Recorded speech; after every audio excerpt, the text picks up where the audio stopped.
우리가 신앙생활을 하면서 드러나는 모순이 있다면 바로 말과 행위의 불일치라는 것입니다. 그래서 이것이 믿는 사람들의 고민이라는 거죠. 분명히 말씀대로 행하는 삶을 살아야 된다는 것을 알고 있지만 문제는 그것이 잘 안 된다는 거죠. 그저 입술의 고백만으로 끝나버리게 될 때가 많이 있다는 거죠. 왜 그렇게 말씀대로 행하여지지 않는 것일까요? 왜냐하면 말씀대로 행한다라는 것은 우리의 육신의 본성과 반대되는 부분들이 많아서 부딪히기 때문에 그렇다는 거죠. 우리들은 이미 본성적으로 이기적인 속성을 가지고 있는 것입니다. 바로 죄의 속성이죠.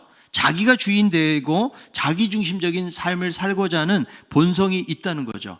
그래서 힘들고 어려운 것보다는 자기가 중심이 되어서 스스로가 쉽게 취하고 편하게 누릴 수 있는 것을 택하고자 하는 본성이 작용을 한다는 거죠. 그래서 알면서도 인간의 본성 때문에 말씀을 지켜 행하기보다는 자기 본성을 만족시키는 삶을 살아가게 되는 것입니다. 교회를 다니고 신앙생활을 한다고 해서 이런 육신적인 본성이 사라지는 것은 아닙니다. 신앙생활은 끊임없는 내면적인 싸움이 이루어지게 된다는 거죠. 우리가 믿음이 있다고 해도 이런 본성과 싸워서 이겨내지 아니하면 말씀을 행하는 자리에 있지 못하게 된다는 것이죠. 그래서 말씀을 실천하고 행한다는 것이 얼마나 어려운 일인지 모릅니다. 그럼에도 불구하고 야고보서는 우리의 믿음이 죽은 믿음이 되어서는 안 된다는 것입니다. 지금 야고보 사도는 살아있는 믿음에 대해서 말씀을 해주고 있는데요. 성경을 보면 믿음에 대해서 다양하게 접근을 하고 있습니다. 갈라디아서나 로마서 같은 데 보면 믿음의 목적, 오직 믿음을 통해서 구원에 이른다라는 사실을 강조하고 있다면 야고보서는 믿음의 결과적인 측면에 대해서 말하는 거예요. 믿음이란 무엇이냐? 믿음은 행하는 것이고 변화되어지는 삶이라는 사실을 강조하고 있는 것입니다. 그러니까 진짜 믿음, 살아있는 믿음이 무엇이냐? 항상 이것은 순종을 동반하게 되어 있다는 것이죠. 자, 우리가 이 세상을 살아가는데 제대로 활동도 하지 못하고 간신히 숨만 붙어 있다면 숨을 쉬니까 살아있는 것 같지만 그것은 살아도 살아있는 게 아닌 것이죠. 하루를 살아도 살맛 나게 살아야 되지 않겠습니까? 여러분, 생선도요, 죽은 생선은 맛이 없어요. 방금 바다에서 잡아 올린 생선이 있다면 똑같은 생선이라고 할지라도 훨씬 더 맛이 좋은 것이죠. 하나님이 원하시는 믿음은 어떤 믿음일까요? 우리가 며칠 동안 묵혀놓아가지고 썩어버린 그 생선 비린내가 나는 그런 믿음을 하나님이 우리에게 요구하실까요? 하나님이 원하시는 믿음은 넘실거리는 파도를 헤치면서 뛰어오르고 팔딱거리는 그 살아있는 생선과 같은 그런 믿음을 원하신다는 거죠. 자, 그런데 우리들이 믿음이 있노라 하고 삶 속에서 행하지 않는다면 그것은 진정한 믿음이라고 볼 수 없고 살아있는 믿음이라고 말할 수가 없는 것이죠. 결국 살아있는 믿음은 무엇입니까? 다른 것이 아니고 행하는 믿음이라는 거예요. 그래서 1세기 초대교회 회중 안에서 일어난 차별의 문제를 다루면서 믿는 사람들은 세상의 방식으로 살아서는 안 된다. 하나님신 왕의 법, 곧 내 이웃을 내 몸처럼 사랑하라. 이런 말씀으로 살아야 되는데 너희들이 믿노러 가면서 왜 세상 사람들처럼 차별하면서 사느냐? 이렇게 말씀을 하고 있는 것입니다. 야고보서 2장 14절에 있는 말씀인데요. 내 형제들아, 만일 사람이 믿음이 있노라 하고 행함이 없으면 무슨 유익이 있으리요? 그 믿음이 능히 자기를 구원하겠느냐? 이 말을 쉽게 바꾸면 만일 사람이 믿음이 있다고 주장하면서 말만 한다면 그것은 아무런 쓸모가 없다는 거죠. 믿음이라는 것이 내가 믿음이 있습니다라고 주장하거나 공언한다고 해서 믿음이 있다고 말할 수가 없다는 것이죠. 믿음이 있다는 것이 말씀을 들을 때 고개를 좀 끄덕거리고 아멘 하거나 혹은 막연하게 언젠가 천국에 가게 되겠지 이런 동경하는 마음을 갖는다고 해서 이것은 믿음이라고 말할 수가 없다는 거죠. 믿음은 항상 열매가 있다는 거예요. 신뢰와 사랑과 순종으로 표출이 된다는 것이죠. 믿음은 행함이라는 열매를 맺게 되어 있다. 그러니까 여러분, 믿음이 있는 사람은 내가 믿음이 있다고 주장하는 사람이 아니고 실제적인 행함이 있어야 된다는 것입니다. 믿음이 있다고 하면서 사람을 외모로 취하고 가난한 사람을 차별해서 대한다면 그 사람은 믿음이 제대로 없거나 혹은 잘못된 믿음을 가진 것이라고 말씀하고 있는 것입니다. 스스로 경건하다고 말하지만 그 사람은 헛된 경건을 가진 것에 불과한 것이죠. 진정한 믿음을 가진 자라면 내 이웃을 내 몸처럼 사랑하려는 왕의 법을 가지고 가난한 사람들을 차별하지 아니하고 그리스도의 사랑과 긍휼로 나아가는 실제적인 행함이 있는 이런 사람들을 믿음이 있는 사람이라고 성경은 말씀해주고 있다는 것이죠. 믿음이 있다고 주장을 하면서 행함이 없다면 과연 그 믿음이 자기를 구원하겠느냐? 그래서 이 말씀을 들으면 마치 야고보 사도는 행함을 통해서 구원을 받는 것처럼 우리가 생각할 수 있거든요. 여러분, 우리가 구원에 이르는 것은요, 오직 믿음이 분명합니다. 자, 갈라디아서 2장 16절인데요. 사람이 의롭게 되는 것은 율법의 행위로 말미암음이 아니요 오직 예수 그리스도를 믿음으로 말미암는 줄 알므로 우리도 그리스도 예수를 믿나니 이는 우리가 율법의 행위로서가 아니고 그리스도를 믿는 믿음으로써 의롭다함을 얻으려 함이라. 율법의 행위로서는 의롭다함을 얻을 육체가 없느니라. 이 말씀의 의미는 행위를 통하여 의를 이루는 어떤 공로적인 의로서 구원의 수단이 되지 못한다는 말씀을 하고 있는 것이죠. 그러니까 내가 율법을 잘 지키고 성경을 말씀을 잘 지켜가지고 구원받는 것이 아니라는 거예요. 성경을 보면 구원은 하나님의 선물입니다. 자, 에베소 2장 8절에요. 너희는 그 은혜에 의하여 믿음으로 말미암아 구원을 받았으니 이것은 너희에게서 난 것이 아니요 하나님의 선물이라. 우리가 그리스도를 통해서 의를 힘입었기 때문에 이 의를 수동적인 의라고 말씀하는 거죠. 내가 일을 하거나 노력해서 얻은 것이 아니라는 거예요. 내 행위를 통해서 이룬 것이 아니고 하나님의 의가 덧입혀진 것이죠. 그래서 은혜로 구원에 이르게 된 것이다. 우리가 하나님이 원하시는 행위를 만족스럽게 하고 그 수준에 도달해서 구원을 얻게 된 것이 아니라는 것이죠. 여러분, 세상의 타 종교들은 한결같이 은혜의 개념이 없어요. 은혜라는 말이 공짜로 주어졌다는 거거든요. 선물이라는 거죠. 근데 세상의 모든 종교들은 어때요? 다 자기 노력을 통해서 구원을 이루어야 된다라고 말씀하고 있는 것이죠. 그러나 기독교는 다르다는 거예요. 그럼 과연 믿음은 무엇인가? 하나님께서 창세전에 우리를 선택하셨는데 이 구원의 선물을 믿음이라는 통로를 통해서 받게 하셨다는 거예요. 자, 여러분, 저수지에서 각 가정에 수돗물이 가려면 무엇이 필요해요? 수도관이 연결이 되어져 있어야 돼요. 아무리 깨끗하고 좋은 물이 있어도 이 수도관이 없다 그러면 가정에서 수돗물을 먹을 수가 없는 것이죠. 그래서 믿음이라는 것은 공로가 아니에요. 믿음은 일종의 통로 역할을 하게 되어져 있다는 거예요. 우리가 믿음이라는 통로를 통해서 하나님의 구원의 선물을 얻는 거예요. 자, 그래서 구원은 하나님을 통해서 얻게 되어지는데 구원을 받게 되어지면 열매와 증거가 필연적으로 나타난다. 그래서 이 야고보에게 있어서 믿음과 행함은 결코 분리되어 있지 않다라는 거죠. 행함이 없는 믿음, 그런 믿음은 없다고 계속 강조하는 거예요. 자, 믿음이 있어야 의롭다함을 받는데 만약에 그 믿음이 죽은 믿음이라면 어떻게 의롭게 되겠는가? 믿음이 있는데 행함이 없다면 아예 성립이 안 된다는 거예요. 행함이 없다면 아예 처음부터 그 믿음은 참된 믿음이라고 말할 수가 없다는 것이죠. 그러니까 믿음을 말하면 행함이라는 열매가 그 속에 내포되어져 있을 때 그 믿음은 살아있는 믿음이다. 자, 마치 여러분 동전의 양면에 여러분 앞면과 뒷면이 있는 것처럼 믿음과 행함은 분리가 되지 않고 한 덩어리로 있다라는 거죠. 자, 그런데 만약에 믿음이 있노라고 행함이 없다면 그 믿음은 확인되지도 않고 증명될 수가 없다. 그래서 여러분 실제적인 그 구체적인 예를 지금 성경이 들고 있는데요. 자, 야고보 2장 15절부터 16절에 있는 말씀이에요. 만일 형제나 자매가 헐벗고 일용할 양식이 없는데 너희 중에 누구든지 그에게 이르되 평안히 가라, 덥게 하라, 배부르게 하라 하며 그 몸에 쓸 것을 주지 아니하면 무슨 유익이 있으리요? 지금 여기에 보니까 만일 형제나 자매는 누구를 말하는 거예요? 우리가 알고 있는 사람이죠. 한 공동체 안에 있는 사람이에요. 이 사람이 지금 아프리카에서 기아 선상에 시달리고 있는 불특정에 전혀 모르는 사람이 아니고 형제 자매라고 부르는 알고 있는 사람이 배가 너무 고프고 굶주려 있다면, 자, 이 사람에게 어떻게 지금 대답을 하는가? 이 사람이 먹을 것이 없다고 지금 먹을 것을 달라고, 내가 지금 못 먹으면 죽을 것이라고 말하는데 이렇게 말합니다. 평안히 가라. 히브리 말 인사말이죠. 안녕. 별로 그 사람에 대한 관심이 없는 거예요. 잘 가라는 거죠. 그리고 몸을 따뜻하게 하라. 지금 옷이 없어요.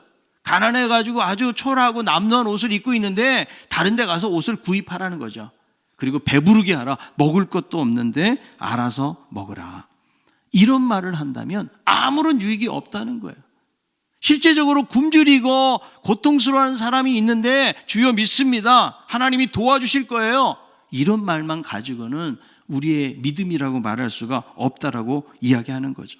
뭐라도 먹을 것을 주고 입을 것을 주는 것이 그 사람을 살리는 것이고 그 사람에게 유익한 것이고 이것이 실제적인 믿음의 행동이라고 말씀하고 있는 거예요. 여러분, 하나님도 말로만 하고 행함이 없는 사람에게 믿음이 있다라고 말씀하지 않으세요. 자, 마태복음 7장 14절인데 읽어봅니다. 마태복음 7장 21절.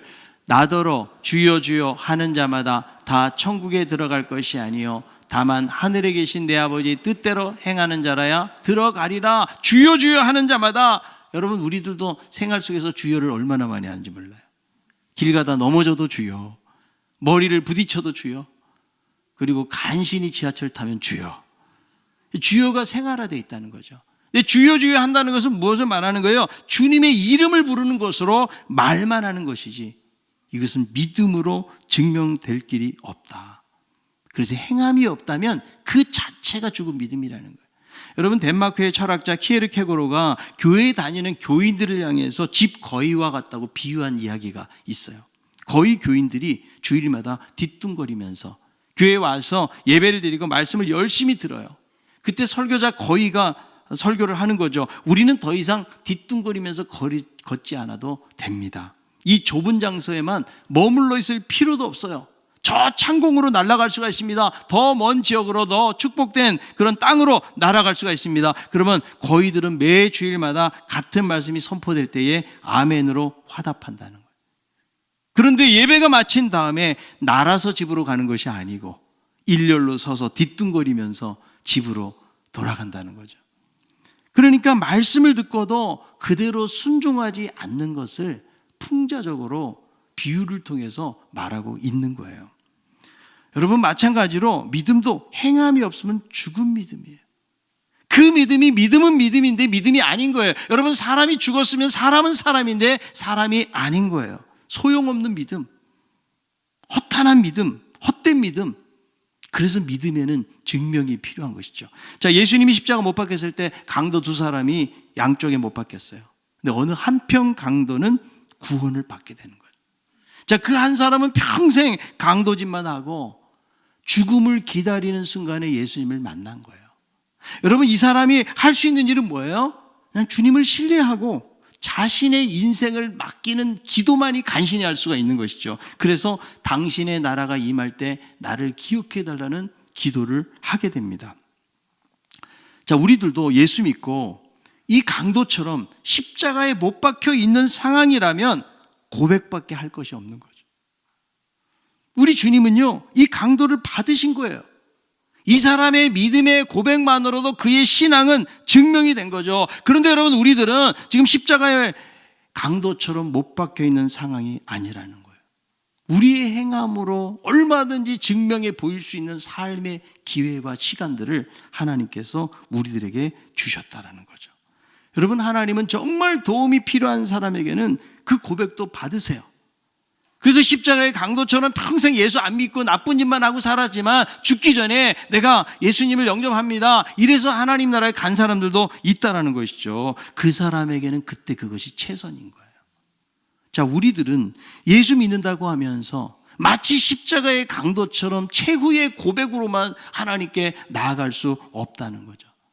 신앙을 행동으로 증명할 시간과 기회를 하나님이 우리에게 주셨다는 거예요. 여러분, 달란트의 비유를 보세요. 5달란트 받은 사람은 5달란트를 남겨요. 2달란트 받은 사람은 2달란트 받아서 똑같이 주인에게 칭찬을 받는데 1달란트 받은 사람은 그 시간, 똑같은 기회를 활용하지 않고 땅에다 묻어버립니다.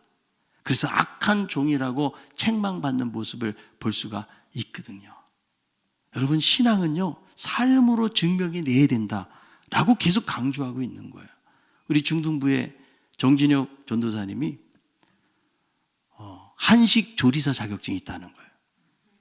군대 가서 딴 거예요. 그래서 우리 교육자들이 얼마나 부러워했는지 몰라요. 아무도 그 자격증을 가지고 있는 사람이 없는데, 요즘 여러분 음식이 대세잖아요. 막 셰프들도 유명하고 그래서. 그런데 그 한식 조리사 자격증을 가지고 있다는 말은 했지만 전부 다 의심의 눈초리로 보고 있는 거예요. 정말 자격증이 있으면 한번 음식으로 증명해 봐라. 우리가 얼마나 야고보적인 사고를 하고 사는지 몰라요. 그래서 아마 며칠 내로 음식을 하겠다고 지금 준비를 하고 있는데, 여러분, 아무리 자격증이 있으면 뭐예요?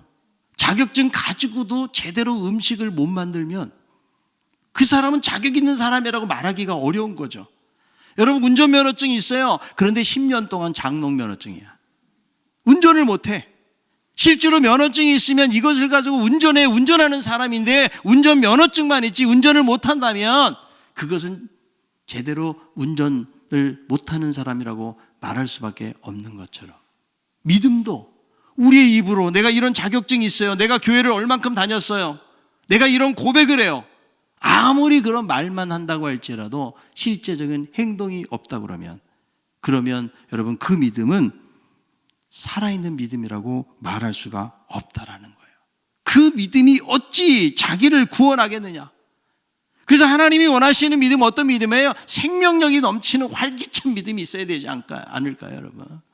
여러분, 하나님이 우리의 삶 속에 요구하시는 것이 그냥 숨만 간신히 붙어있는 삶을 요구하는 것이 아니잖아요. 이 땅을 살아가면서 하나님의 뜻을 적극적으로 성취하고 믿음으로 행함으로 살고, 이런 모습을 하나님이 기대하시지 그냥 숨만 쉬고서 간신히 쉬면서 살아있다, 이것은 결코 하나님이 기대하시는 믿음이 아니라는 거예요. 여러분, 말만 한다는 것은 마음이 없다는 거예요. 정말 내가 사랑하잖아요. 그냥 지나칠 수가 없고 어떤 방식으로든 실제적인 행동을 하도록 돼 있어요. 입술의 신앙은요, 가짜예요. 행위 없이 말만 하는 경건은 가짜 경건이죠. 그래서 야고보에 있어서 참된 경건이 무엇입니까? 스스로 경건하다고 말하는 사람이 아니라는 거죠. 어떤 종교적인 행위가 아니라는 거예요. 실질적으로 가난한 사람, 연약한 사람, 과부와 고아를 그리스도의 긍휼과 사랑을 가지고 돕는 일을 참된 경건이라고 말씀하고 있다는 거죠. 여러분, 예수님 당시에 종교 지도자를 책망하신 이유가 무엇입니까? 그들의 위선 때문에 그래요.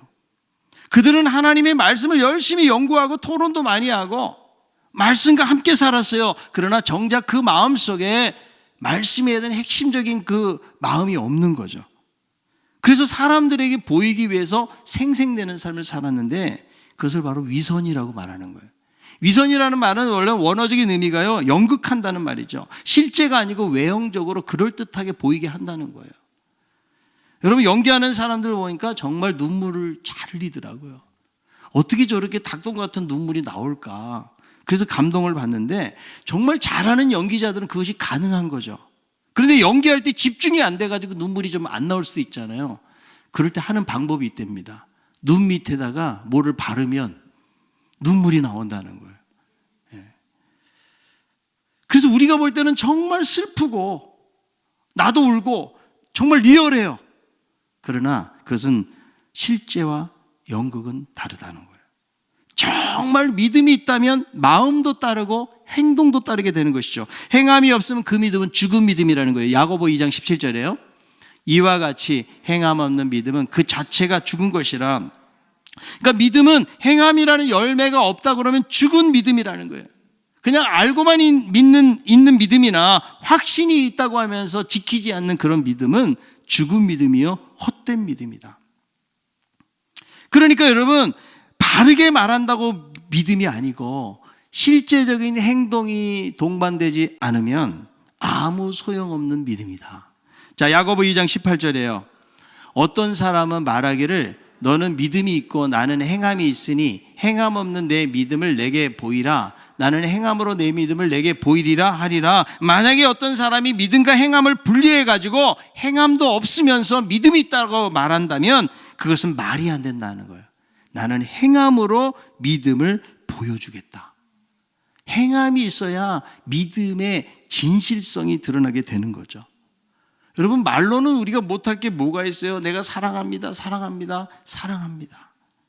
그런데 진짜 사랑하면 실제적인 행동으로 나타나고 행함이 있을 때에 사랑의 진정성이 드러난다고 말할 수가 있는 것이죠. 행함 없는 믿음은 말만의 공허한 믿음에 불과한 거예요. 참된 믿음은 행함을 통해서 증명하고 보이는 것입니다. 여러분, 성공하는 사람들의 7가지 습관이라는 스티브 콥이라는 사람이 쓴 책이죠. 자기 개발서로는 아마 세계에서 가장 많이 팔리고 알려진 그런 책이에요. 이 사람 이 책 외에도 몇 개의 베스트셀러를 냈어요. 돈도 엄청나게 벌고 세계적인 명사가 되고 강연 요청이 쇄도했겠죠. 그런데 이 스티븐 코비가 파산을 한 거예요. 그 원인을 묻는 사람들에게 무슨 말을 했는가 하면 내가 쓴 책에 나온 내용들은 모두가 맞습니다. 그러나 안타깝게도 제가 그대로 실천을 하지 못했기 때문입니다라고 그렇게 말을 한 거죠. 아무리 좋은 성공의 비결도 여러분 실천하지 않으면 아무런 소용이 없는 거예요. 하나님의 말씀이 얼마나 좋아요. 우리에게 감동을 주고 정말 인생을 변화시키는 말씀을 때로는 받기도 해요. 그러나 이것을 여러분 행하지 않는다면 죽은 믿음에 불과하다. 아무런 소용이 없다라는 거예요. 여러분, 예수님이 열매로 나무를 안다고 말씀하셨는데요. 자, 마태복음 7장 17절부터 20절까지 읽어봅니다. 이와 같이 좋은 나무마다 아름다운 열매를 맺고 못된 나무가 나쁜 열매를 맺나니 좋은 나무가 나쁜 열매를 맺을 수가 없고 못된 나무가 아름다운 열매를 맺을 수 없느니라. 아름다운 열매를 맺지 아니하는 나무마다 찍혀 불에 던져지느니라.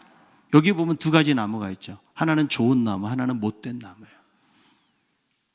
분명히 성도들을 칭하는 말씀 같은데 여러분은 좋은 나무입니까? 아니면 못된 나무입니까? 아무도 말을 안 하기로 작정하고 온 겁니까? 여러분, 좋은 나무 그러면 왠지 교만한 것 같고 못된 나무 또 그런다 그렇게 내가 못된 것 같지는 않고, 그죠? 그런데 여러분, 우리는 다 못된 나무예요. 예수 그리스도를 통해서 믿고 따름으로 좋은 나무가 된 거죠. 그러니까 좋은 나무는 좋을 열매를 맺을 수밖에 없어요. 왜 그럴까요? 주님께 접붙여져 있기 때문에. 복음이 뿌리가 되고 그리스도가 뿌리가 되고 그것을 빨아들여서 영양분을 삼으면 열매는 저절로 맺히게 될 줄로 믿습니다. 자, 요한복음 15장 5절이에요. 나는 포도나무요 너희는 가지라. 그가 내 안에 내가 그 안에 거하면 사람이 열매를 많이 맺나니 나를 떠나서는 너희가 아무것도 할 수 없습니다. 여러분, 꽃꽂이 꽃처럼 가지가 뿌리로부터 끊어져 있으면 절대로 열매를 못 맺어요. 그러나 가지가 포도나무에 붙어 있으면 많은 열매를 맺을 수가 있다. 주님을 믿고 따르는 믿음은 열매를 맺고 행함이 있는 믿음이 된다는 거죠. 여러분, 신앙을 행함 없이 아는 것만 가지고 말한다면 귀신만큼 예수님을 잘 깨닫는 사람 존재들도 없어요. 우리가 여러분 믿는 사람들 이런 말을 쓰면 안 되지만 귀신같이 안 해 그러잖아요. 예? 여러분, 예수님 당시에 수많은 군중들이 따라다녔잖아요. 무리들이. 그런데 정말 그분이 하나님의 아들이라는 사실을 잘 깨닫지를 못했어요. 그런데 귀신 들린 사람들은 멀리서도 예수님이 하나님의 아들인 줄 알고 막 무릎을 꿇고 하나님의 아들이시여 이렇게 탄원하는 그런 모습들을 볼 수가 있거든요. 여러분, 대단한 지식이 아닙니까? 자, 야고보 2장 19절이에요. 내가 하나님은 한 분이신 줄 믿느냐? 잘하는도다. 귀신들도 믿고 떠드느니라. 여러분, 귀신들도 믿고 떠들어요. 어떻게 보면 더 정확하게 알아요. 그런데 문제는 이들은 열매 맺지 못하는 허탄한 믿음이다. 아무리 신앙의 고백을 하고 교리를 외우고 박식한 성경 지식을 가지고 있다고 할지라도 믿음에 대한 행위가 없다면 그것은 마치 귀신들이 믿고 떠드는 것과 다를 바가 없다는 거예요. 하나님이 계시다고 동의할 수도 있어요. 심지어는 하나님을 두려워할 수도 있습니다. 어떤 분은 교회에 나오지는 않지만 자기는 성경을 잘 안 돼요. 그리고 예수 믿는 것이 참 좋은 것이라고 이야기를 하기도 해요. 자녀들이 자고 있으면 깨워서 교회를 보내기도 하고 심지어는 가족들을 태워서 교회까지 데려다 주기도 해요. 그러나 그 믿음, 행함 없는 믿음은 귀신들이 가지고 있는 믿음, 허탄한 믿음과 다를 바가 없다. 자, 그래서 20절에 보니까 허탄한 사람이라고 탄식을 하면서 누구를 예를 들어요? 아브라함을 예로 듭니다. 아브라함이 그 아들 이삭을 제단에 바칠 때에 행함으로 의롭다 여김을 받았다.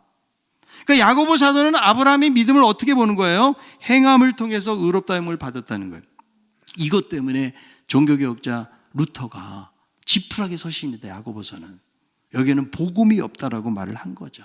왜 그럴까요? 이 신칭이 오직 믿음으로 구원받게 되고 의롭게 된다라는 이 교리와 반대되는 것처럼 여겨지기 때문에 그런 거죠.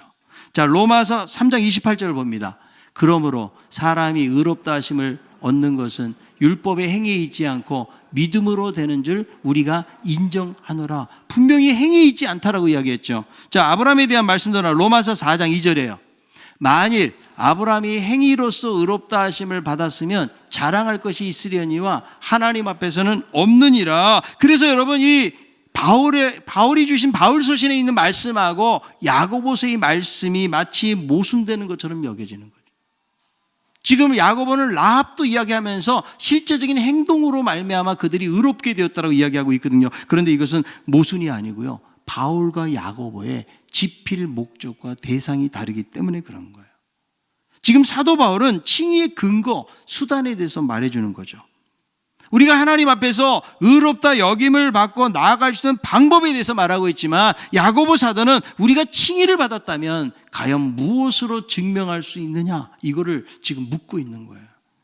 사도 바울은 율법을 지킴으로 말미암아 의롭게 되고 구원에 이를 수 있다는 율법주의자들, 유대주의자들을 향해서 오직 믿음이라는 증거를 했다면, 야고보는 말로만 헌신하고 신앙에 행함이 없으면서도 실질적으로 구원받았다라고 여기는 엉터리 신자들에게 일침을 가하고 있는 거예요. 야고보에게 믿음과 행함은 결코 분리되지 않아요. 자, 그러면서 믿음과 행함의 관계를 이렇게 잘 정리해 주는데요, 야고보서 2장 22절이에요. 내가 보거니와 믿음이 그의 행함과 함께 일하고 행함으로 믿음이 온전하게 되었느니라. 믿음이 행함과 함께 일하고 행함 때문에 온전하게 되었다. 그래서 마치 영혼과 몸의 관계와 마찬가지라고 말할 수가 있다는 거예요. 두 가지는 분리할 수가 없다. 지금 믿음만이 중요하거나 행함만이 중요하다고 말하는 것이 아니고, 이미 한 덩어리가 되어서 참된 믿음을 가졌다면 행함이 나타나는 것은 당연한 것이다. 만약에 그렇지 않으면 그것은 죽은 믿음, 가짜에 불과한 것이라고 말씀하고 있는 거예요. 여러분, 행함이 없으면 죽은 믿음이에요. 항상 믿음과 행함은 따로 가는 것이 아니고 같이 가는 것이다. 맥스 루케도는 이렇게 말합니다. 지팡이를 들여야 홍해 바닷길이 열리고 성을 두루두루 돌아야 나중에 이 성이 무너지고 예수님의 옷자락을 만져야 예수님이 가던 길을 멈추고 돌아보시게 된다는 거예요. 믿음을 발걸음으로 옮길 때, 행함과 함께 갈 때, 순종하는 삶을 살게 될 때에 거기서 홍해도 갈라지고 여리고성도 무너지고, 그리고 예수님의 치유의 기적도 맛보게 된다는 거예요. 믿음을 믿음되게 하는 것은 바로 행함이라는 사실을 우리 모두가 기억할 수 있기를 바랍니다. 여러분, 하나님이 과연 우리들에게 요구하시는 믿음은 어떤 믿음일까요? 바로 살아있는 믿음, 행함이 있는 믿음이에요. 내가 교회를 얼마나 열심히 다녔느냐의 문제가 아닌 거예요. 내가 신앙의 연조가 얼마나 되고 내가 어떤 직분을 가지고 있고, 이것이 문제가 아니고, 과연 내가 가지고 있는 믿음은 행함이 있는 살아있는 믿음인가, 아니면 공허한 말로만 외치는 그러한 필요 없는 믿음인가, 이 말씀을 우리 통해서 우리에게 도전을 주고 있는 것이죠. 진정한 신앙은 행함으로 증명이 되는 거예요. 우리가 오직 믿음을 통해서 구원받지만 그 믿음 자체가 아무런 행함이 필요 없다라고 말하는 것이 아니에요. 그래서 사랑으로 역사하는 믿음, 여러분, 그것이 진정한 믿음의 역사예요. 그냥 입술로만 고백하고 하나님 사랑합니다, 그것이 아니에요. 실질적으로 사랑하면 행동이 나타나는 거예요. 이웃들을 향해서도 내가 믿음이 있다라고 말한다면 그냥 잘 가서 배부르게 먹으십시오. 이것이 믿음이 아니고 실제적으로 그리스도의 긍휼과 사랑을 베풀어 주는 것, 이 믿음을 살아있는 믿음이라고 말씀하고 하나님이 우리에게 요구하고 계시다라는 거예요. 여러분, 우리가 죽은 믿음을 가지고 산다면 아무리 성도들이 많이 모여 있어도 하나님 기뻐하지 않으실 거예요. 우리 한 사람 한 사람이 요구하는 것은 내 신앙을 돌아보라는 거예요. 내가 지금 과연 살아있는 믿음인가 죽은 믿음인가, 나는 지금 어떻게 지금 활력 있는 믿음을 가지고 살아가고 있는 것인가, 내 안에 정말 그리스도의 긍휼이 있는 것인가. 가난하고 힘들고 연약한 사람들을 바라볼 때에 우리가 말로만 고백하는 것이 아니고 정말 그들을 돕고 섬길 수 있는 그런 실제적인 믿음이 나에게 과연 있는 것인가, 이것을 돌아보면서 믿음이 행함과 함께 일하고 행함을 통해서 믿음이 온전해진다는 이 말씀을 기억하면서 살아있는 믿음을 가지고 나아갈 수 있는 우리 모두가 다 될 수 있기를 바랍니다.